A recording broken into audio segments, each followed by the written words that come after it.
Jordan Bardella, plutôt bonne performance pour le Rassemblement national, qui a moins perdu qu'il en a l'habitude entre une élection présidentielle et des élections législatives. À quoi attribuez-vous cette plutôt bonne performance ? C'est une progression de plus de 6 points par rapport à 2017. Et moi, j'appelle ce soir l'ensemble des Français, l'ensemble des électeurs de Marine Le Pen au sursaut, parce que nous sommes au second tour probablement dans beaucoup de circonscriptions. Le résultat nous dira combien dans quelques instants.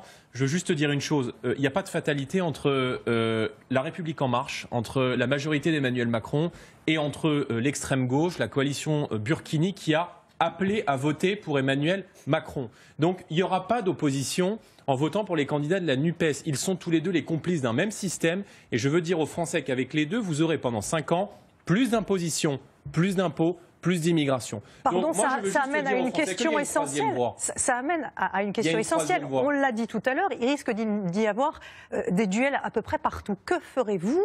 Quelle est votre position quand il y aura un membre de la majorité présidentielle et un membre de l'Union de la gauche? Pour qui allez-vous voter? Moi, à titre personnel, dans un second tour entre l'extrême gauche, c'est-à-dire entre les déconstructeurs d'en bas et les déconstructeurs d'en haut, moi je vote blanc. Et je pense que beaucoup de nos électeurs feront pareil.